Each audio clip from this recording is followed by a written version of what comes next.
I've always been uneased by that old elevator. The worn down, poorly waxed wood walls, the dented metal door, getting stuck 3 times before finally closing.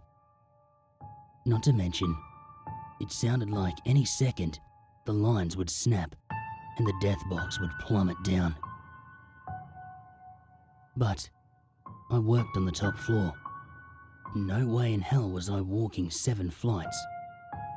And to add to my unease, I had arrived late, meaning I was taking the ride up alone.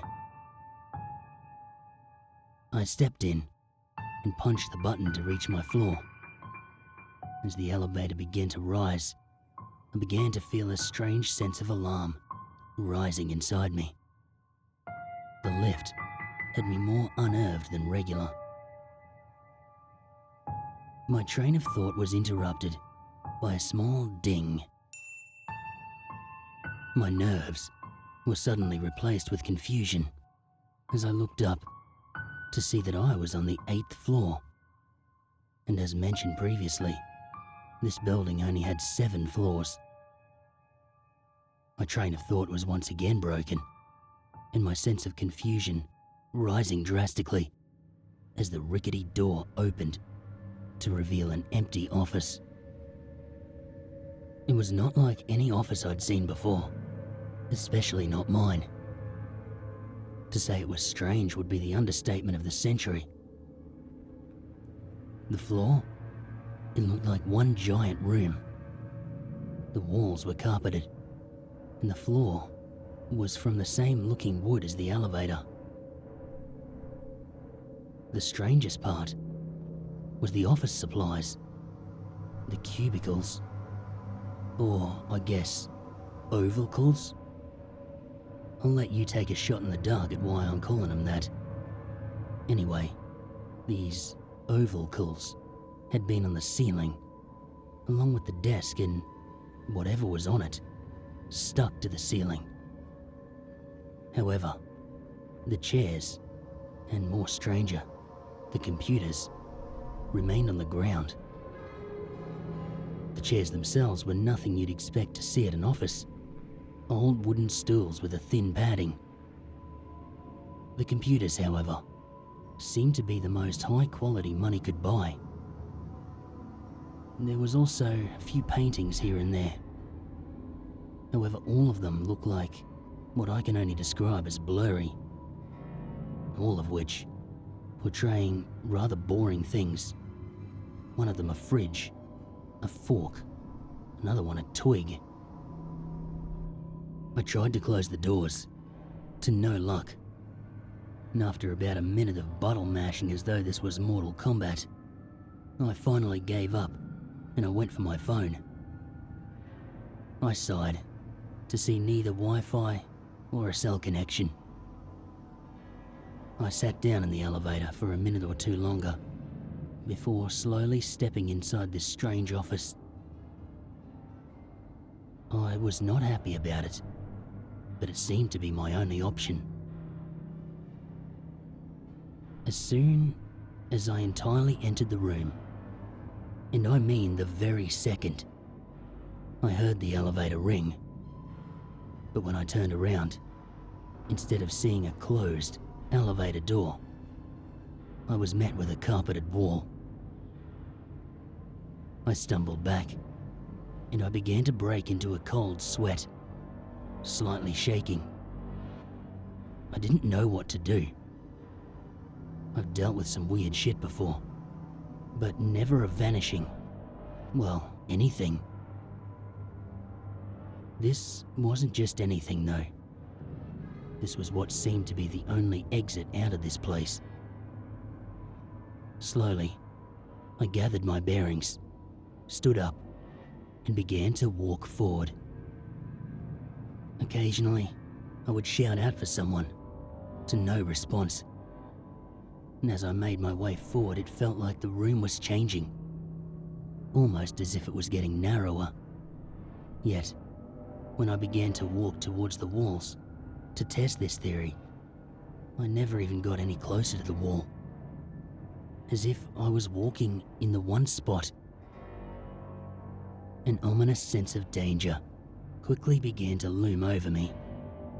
A sense of danger so strong, I felt the need to arm myself. I quickly grabbed one of the stools and smashed it against the floor, picking up one of the broken legs before sliding it under my belt.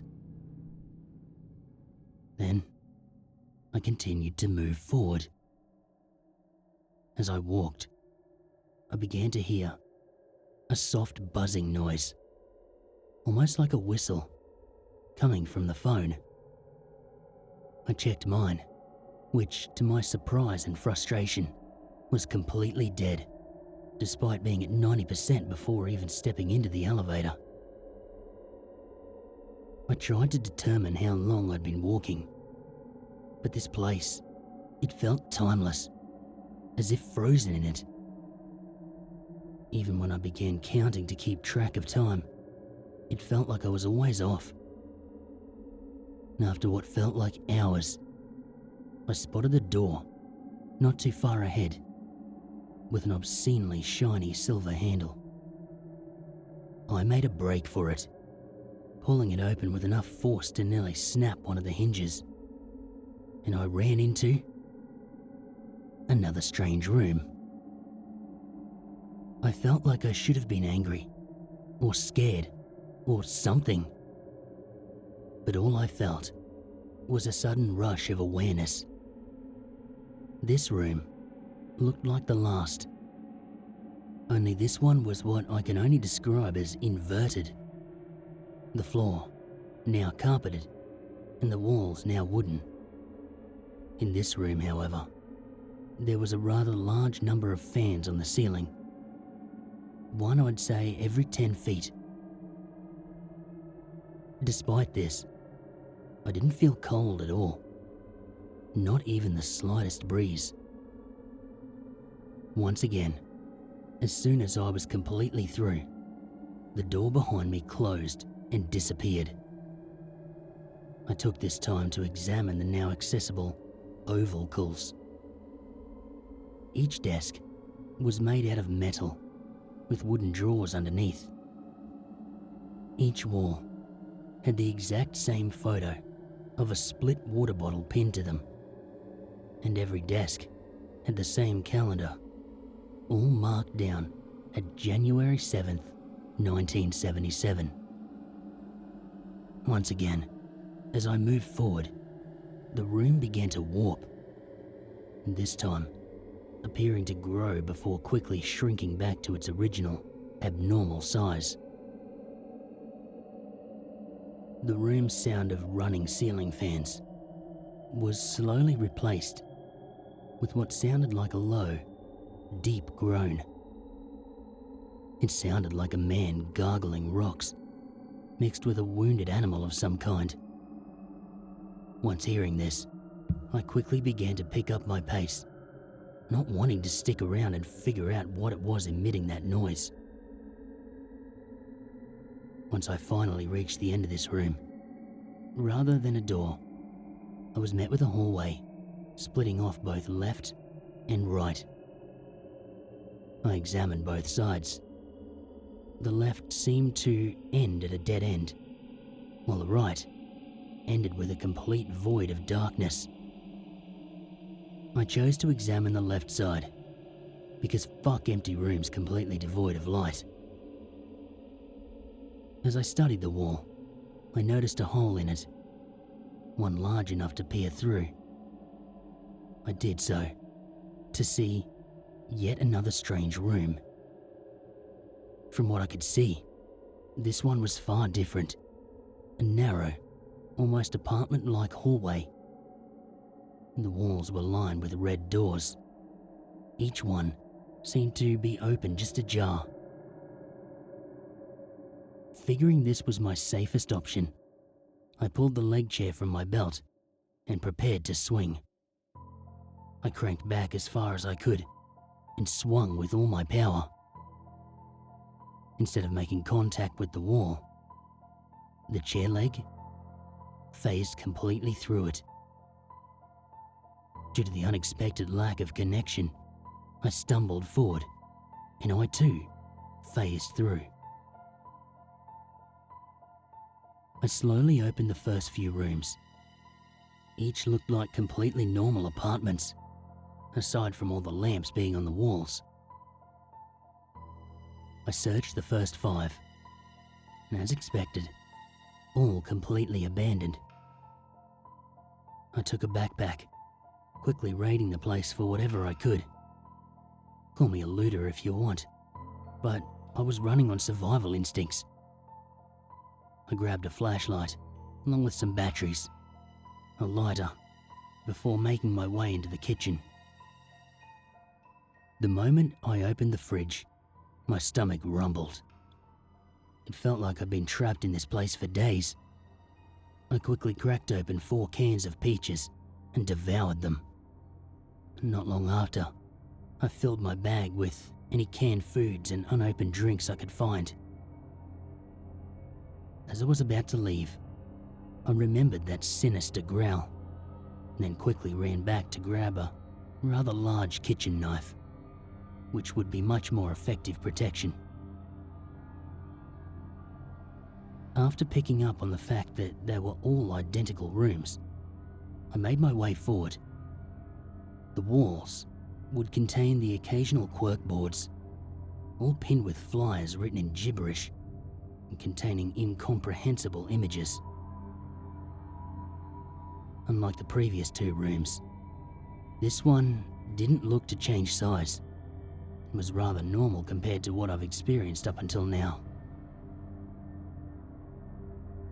What felt like hours gone by, when suddenly, the LED lights above began flickering and buzzing before I heard a large crash come from behind me. I quickly whipped around to come face to face with the source of that haunting groan, and it was far more haunting than the noise it had created. It was humanoid, but far from human. It was hunched down, crouched almost. Its arms spanned the whole hallway, at least 5 feet each. Its claw-like fingers punctured the walls as it looked at me. At least, I think it looked at me. The thing didn't have any eyes, or nose, or ears. Just an elongated jaw with a deep, gargly moan coming out of it. I stood, frozen in fear, as I stared at this thing. Its head slowly began to tilt, almost making a complete 180-degree turn. And suddenly, its groans stopped. And for a brief few seconds, we just stood there in a stalemate, until it charged me. It ran at me, hands still dug into the wall, causing long claw marks to streak behind it with each step. I quickly lifted the chair leg, swinging down and luckily hitting the creature across the head before turning and hauling ass like never before. The strike I managed to land, it didn't slow the creature down for long, as the sound of footsteps and scrapes against the wall returned soon after. I made it to the end, only to be met by a dead end. No doors or turns. At this point, I began to panic, smashing the chair leg against the wall over and over and over as the footsteps grew louder and louder. Shortly after, they abruptly stopped. I slowly turned around to see the creature inches away from me, groaning in my face. I remembered I had picked up a knife. I drew it and quickly plunged it into the thing's skull. Aside from a thick, dark blue liquid I assumed to be the creature's blood spewing from the wound, it had no effect. I slowly backed away, the thing getting louder as it began to step towards me. Instead of backing into a wall, however, I phased through another one, falling flat on my ass onto my office lobby floor. I shot up and began sliding back due to instinct before realizing that I'd been staring at the elevator when I entered at the start of all this. I kicked the door a few times, and sure enough, it was real. I reached back to notice the bag of supplies I'd gathered was completely empty. However, the bag itself remained. And then, my phone began to blow up. I pulled it out to see that once again it was at 90%, and the time was only 5 minutes after I entered the building. I let out a soft chuckle before breaking out into all-out laughter as I brought myself to my feet.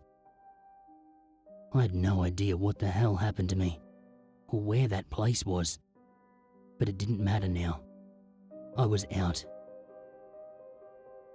I don't take the elevator anymore. I've gotten quite used to the venture up the stairs. Doesn't seem like such a hard climb anymore. Probably for the best too. About 2 days ago, one of the IT guys vanished. His car, still in the parking lot. He wasn't seen anywhere on the cameras though. And I have a strong feeling he got stuck on floor number 8.